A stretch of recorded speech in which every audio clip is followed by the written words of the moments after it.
Φίλες και φίλοι, γεια σας! Στο σημερινό επεισόδιο του Τροφή για Σκέψη θα μιλήσουμε για τη σημασία της διατροφής στην άσκηση, αλλά και τους συνδυασμούς τροφών που μπορεί να καταναλώνει κάποιος πριν, κατά τη διάρκεια, αλλά και μετά την άσκηση.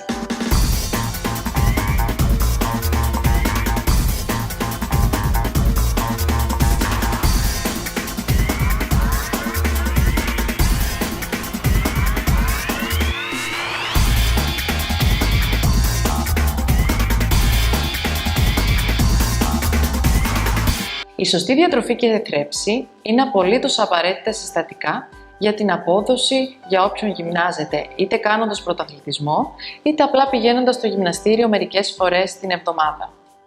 Πώς λειτουργεί ο οργανισμός μας όταν γυμναζόμαστε?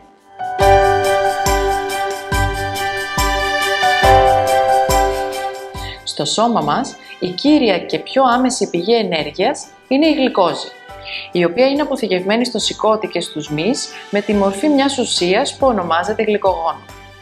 Όταν τα επίπεδα της γλυκόζης στο αίμα μειωθούν λόγω της άσκησης, τότε κινητοποιείται το γλυκογόνο των μυών, τα αμινοξέα, δηλαδή τα συστατικά από τα οποία αποτελούνται οι πρωτεΐνες των μυών, και τα λιπαρά οξέα από τα λιποκύτταρα που βρίσκονται αποθηκευμένα για να παράγουν ενέργεια στον οργανισμό.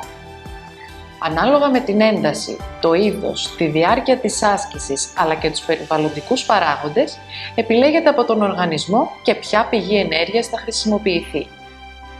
Άλλοι παράγοντες είναι η ηλικία και το φύλο του ασκούμενου, η προπονητική του κατάσταση, η διατροφή αλλά και η κληρονομικότητα. Fasted training, προπόνηση σε κατάσταση νηστείας. Τελευταία, η πρωινή γυμναστική σε κατάσταση νηστείας αποκτά όλο και περισσότερους οπαδούς, ειδικά στα άτομα που θέλουν να μειώσουν το σωματικό τους λίπος. Μέχρι τις 10 π.Μ. οι αποτοξινωτικοί μηχανισμοί του οργανισμού βρίσκονται σε εγρήγορση και τα επίπεδα της ινσουλίνης, της ορμόνης που εισάγει τη γλυκόζη μέσα στα κύτταρα, είναι υψηλά. Όταν η ινσουλίνη είναι αυξημένη στο σώμα, συνήθως 2 ώρες μετά από ένα γεύμα ή και σε περιπτώσεις υπερινσουλινεμίας, ο οργανισμός παρεμποδίζει τη διάσπαση του λίπους από τα λιποκύτταρα. Άρα, η πρωινή γυμναστική μέχρι τις 10 ενδείκνυται να γίνεται με άδειο στομάχι σε περιπτώσεις που θέλουμε να χάσουμε λίπος. Όλες τις υπόλοιπες ώρες είναι καλό να γυμναζόμαστε αφού έχουμε καταναλώσει ένα καλό γεύμα 3 ώρες πριν και ίσως ένα σνακ που να περιέχει υδατάνθρακα και λίγη πρωτεΐνη 30 με 45 λεπτά πριν την άσκηση. Έτσι, εφοδιάζουμε τους μυς με την απαραίτητη ενέργεια για να τα βγάλουν πέρα στην άσκηση, να αποτρέψουμε κάποια ζαλάδα ή λιποθυμία και να προστατευτούμε από τραυματισμούς. Ιδανικά σνακ 30 με 45 λεπτά πριν την άσκηση είναι τα εξής: ένα φρούτο ομό ή 3-4 αποξηραμένα και μία χούφτα μουλιασμένη ομή ξηρή καρπή. Μια μπάρα δημητριακών που να περιέχει αποξηραμένα φρούτα. Ένα σμούθι με ένα φλιτζάνι γάλα ή κεφίρ και ένα φρούτο. 2-3 κράκερ ορκής άλεσης με φυστικοβούτυρο ή αμυγδαλοβούτυρο και φέτες φρούτου. Μισό φλιτζάνι τυρί κότατς και ένα φρούτο ή λαχανικά σε μπαστούνάκια. Πιπεριές, αγκουράκι, καρότο και 2-3 φέτες γαλοπούλα. Ένα αυγό βραστό και 2 κράκερ ολικής άλεσης. Ένα φλιτζάνι γάλα με 3 κουταλιές σούπας βρώμη και μια κουταλιά σούπας κράνμπερις. Τι συμβαίνει όμως με την ενυδάτωση κατά τη διάρκεια της άσκησης?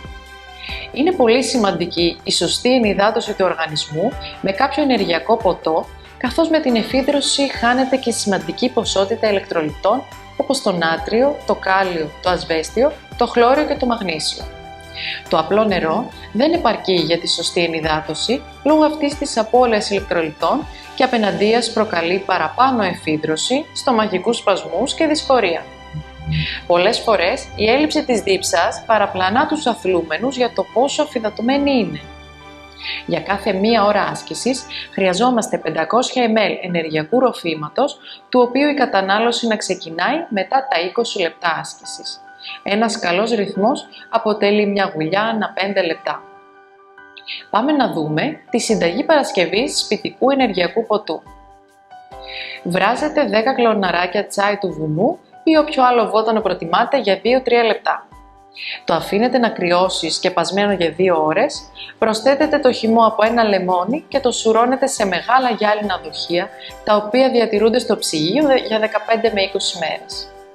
Πριν την προπόνηση, γεμίζετε 500 ml από το υγρό και προσθέτετε μέσα 2 κουταλάκια του γλυκού μέλι, που θα παρέχει την απαραίτητη γλυκόζη στους μυς, 50 ml πόσιμης αλόης για τις ιδιότητες, όσο μια φακή φυσικό θαλασσινό αλάτι για την αποκατάσταση των ηλεκτρολιτών, 1 κουταλάκι του γλυκού αμινοξύγλουταμίνη σε σκόνη για την αποκατάσταση των μυϊκών καταστροφών, φαρμακευτική πόσιμη σόδα στη μύτη από 1 κουταλάκι του γλυκού που απομακρύνει το γαλακτικό οξύ από τους μυς. Χρειάζονται υδατάνθρακες μετά την άσκηση. Οι μυς έχουν συγκεκριμένη χωρητικότητα αποθήκευσης γλυκογόνου, το οποίο μόλις διασπαστεί ξανασυντίθεται από τον οργανισμό μέσα σε 24 με 72 ώρες. Ο χρόνος λήψης, καθώς και η ποιότητα του γεύματος σε υδατάνθρακες είναι πολύ σημαντικοί παράγοντες για τη σωστή αναπλήρωσή του. Ειδικότερα, τις πρώτες 2 ώρες μετά την άσκηση, ο ρυθμός σύνθεσης γλυκογόνου είναι πολύ μεγαλύτερος από ό,τι κάποιες ώρες μετά. Γι' αυτό ακριβώς τον λόγο, συστήνεται 30 λεπτά με 1 ώρα μετά την άσκηση να ξεκινάει η κατανάλωση κάποιου γεύματος που να περιέχει υδατάνθρακες υψηλού γλυκαιμικού δείκτη. Τέτοια τρόφιμα είναι τα ζυμαρικά, το λευκό ψωμί, η πατάτα και τα φρούτα.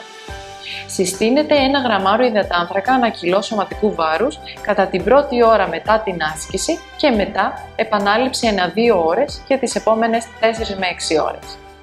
Εάν περάσουν οι 2 πρώτες ώρες και δεν καταναλωθεί τέτοιο γεύμα, τότε η ταχεία φάση σύνθεσης του γλυκογόνου χάνεται τελείως, με αποτέλεσμα οι μυς να κουράζονται πιο εύκολα και να είναι πιο επιρρεπείς σε τραυματισμούς.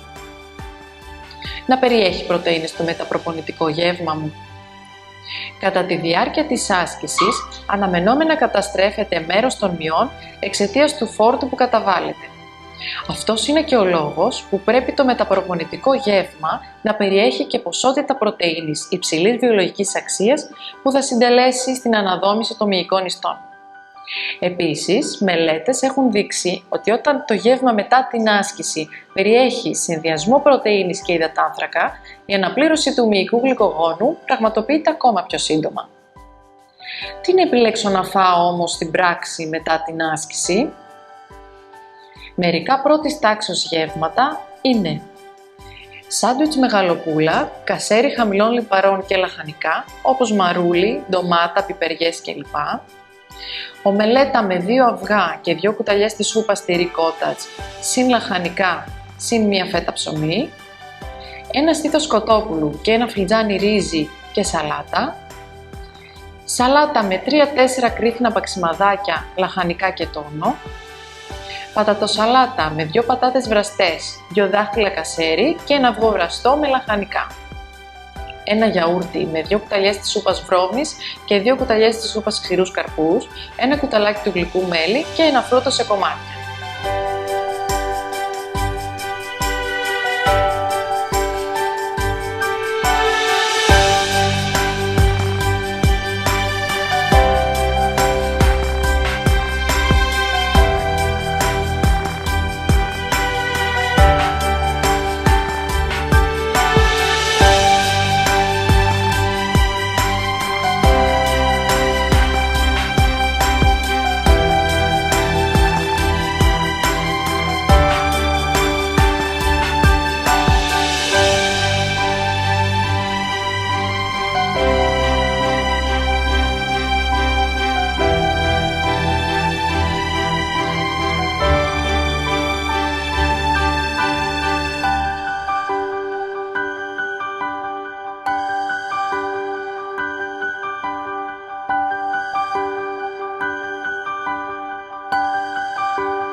Εσείς λοιπόν τώρα ξέρετε τι να τρώτε όταν ασκείστε για να βλέπετε τα μέγιστα ωφέλη στο σώμα και την υγεία σας.